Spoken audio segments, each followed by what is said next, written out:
जप हर हर हर भोला गुरु महादेव। जप हर हर हर हर भोला गुरु महादेव। तोर जटा माँ विराजे महादेव गंगा की धारा। तोर जटा माँ विराजे महादेव गंगा की धारा।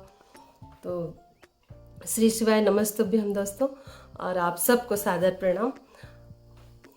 ये भजन मेरा फेवरेट भजन है और हमारी माता सेवा करने वाली जितनी भी बहनें हैं ऑलमोस्ट सभी लोग ये भजन को गाते हैं जब भी दुर्गा पक्ष में हो या घर में हम जब सेवा करवाते हैं तो ये भजन सबका फेवरेट है। तो इस बात से भी मुझे चिंतन मैं की कि तोर जटा में विराजे महादेव गंगा की धारा। और हम सब जानते हैं और सुनते भी हैं कि गंगा माता स्वयं भोलेनाथ की जटा से निकली हैं और जटा में उनको स्थान दिया गया है सबसे ऊपर। जटा मतलब सबसे ऊपर। शंकर भगवान जो पूरे विश्व को चलाने वाले हमारे भोलेनाथ हैं उन्होंने सबसे ऊपर में गंगा माँ को स्थान दिया है। तो आप इससे कितना बड़ा संदेश है, आप चिंतन भी कीजिए कि कितना बड़ा संदेश है कि सबसे ऊपर गंगा मतलब पानी जल सबसे ऊपर है। तो आज हम सबको उसी को तो बचाना है। तो मुझे लगा कि मैं आपके समक्ष साझा करूं अपने विचार। और दूसरी बात, मैंने भोलेनाथ की कथा से और सीखा कि भोलेनाथ को हमारे पशुपतिनाथ कहा जाता है। और आज अभी हमारे भारत में पशुपतिनाथ का व्रत जो शिव महापुराण कथा जब अभी बहुत चरम पर है हो रहा है और सब लाखों की संख्या में आनंद ले रहे हैं टीवी में और उस कथा स्थल पर जा कर के।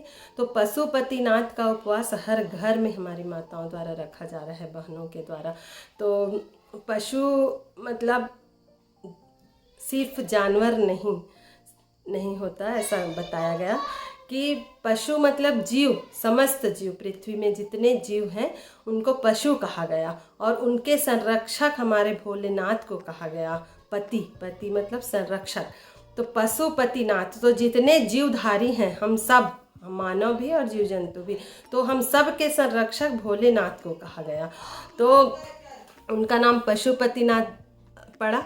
और कथा में हम ये भी सुनते हैं कि हमारे महादेव की जब शादी हुई थी, उनका विवाह हुआ था, तो उन्होंने जंगल के समस्त जीव जंतु को लेकर के बारात गए थे। मतलब यहाँ पर उन्होंने मित्रता करने का संदेश दिया। मतलब हमारे जितने भी पशु पक्षी जानवर हैं उनसे मित्रता का संदेश दिया और कि उनको लेकर के बारात में गए। तो यहाँ हम उनकी पूजा तो कर रहे हैं लेकिन हम अपने पशु पक्षी जीव जंतु से मित्रता नहीं कर रहे हैं। इस बात पे आगे और चर्चा करेंगे।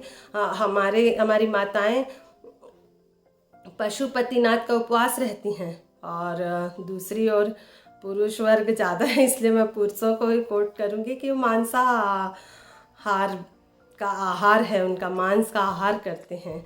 तो ये कहीं ना कहीं अच्छा नहीं लगता, तर्क संगत नहीं है। अगर आप आस्था से जोड़ रहे हैं तो उनका जो पथ प्रदर्शक हैं हमारे जितने भी, उनको आपको अनुकरण करना चाहिए, अनुकरणीय कार्यों को अपनाना चाहिए और चिंतन भी करना चाहिए। ऐसा मैं सोचती हूँ क्योंकि मैं करती भी हूँ, इसलिए आपको बता रही हूँ।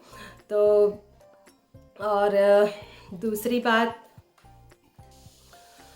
और महादेव कैलाश पर्वत में रहते थे, मतलब जंगल से भी उनको, पर्वत पहाड़ से भी लगाव था, बहुत प्रेम था। और वो ये भी संदेश दिए हैं कि जंगलों के बीच या पेड़ पौधों के बीच ही असली आनंद है, जीवन का सुकून है। हमारे आसपास हरियाली होनी चाहिए, यही सच्चा सुख है जीवन का, ये संदेश भी दिया उन्होंने। और हमारे पूर्व प्रधानमंत्री आदरणीय अटल बिहारी वाजपेयी जी की कविता में भी मैंने सुना है कि मेरे देश का कण कण शंकर है, शंकर विराजमान है कण कण में, और बूंद बूंद गंगा जल है। तो इस बात को भी मैंने सीखा वहाँ से। तो ऐसा ही चिंतन आप भी कीजिए, कथा सुनिए और सेवा भी कीजिए, प्रकृति की सेवा कीजिए। और वीडियो बहुत ज़्यादा लंबा हो जाएगा, इसलिए अभी सिर्फ शंकर भगवान के विषय में मैं चर्चा की, और आने वाले एपिसोड में हम लाइन से सभी विषयों पर चर्चा करेंगे। और आपका मार्गदर्शन भी चाहती हूँ इस फील्ड में, कि आप और मुझे कमेंट्स के माध्यम से, या फ़ोन के नंबर भी है अपलोड, तो आप उनके माध्यम से भी मुझे मार्गदर्शन दे सकते हैं कि कौन कौन से विषयों को शामिल करना है। और मैं हमारे देश प्रदेश के सभी कथावाचकों से, चाहे वो कोई किसी की भी कथा कर रहे हों, चाहे भागवत कथा कर रहे हों, शिव पुराण की कथा कर रहे हों, गायत्री यज्ञ कर रहे हों, तो कथावाचकों से मेरा निवेदन है कि प्रकृति प्रेम को भी जगाना है हमको। देवी देवता के प्रति आस्था तो बहुत ज़रूरी है, और प्रकृति की प्रेम की ओर भी हम लौटें, प्रकृति भक्त भी जरूर बने। तो पर्यावरण संरक्षण की दिशा में कैसे काम करना है और उससे भी कैसे पुण्य मिलता है, ये सब आगे के एपिसोड में देखेंगे। और एपिसोड में बने रहने के लिए आपको चैनल को लाइक, कमेंट्स और शेयर और सब्सक्राइब करना पड़ेगा, तभी ये चैनल आगे बढ़ेगा। तो यदि आपको मेरी बातों से यदि आप सहमत होते हैं तो आप चैनल को सब्सक्राइब कीजिएगा और कमेंट्स करके ज़रूर मार्गदर्शन दीजिएगा। धन्यवाद। जय जोहार, जय छत्तीसगढ़।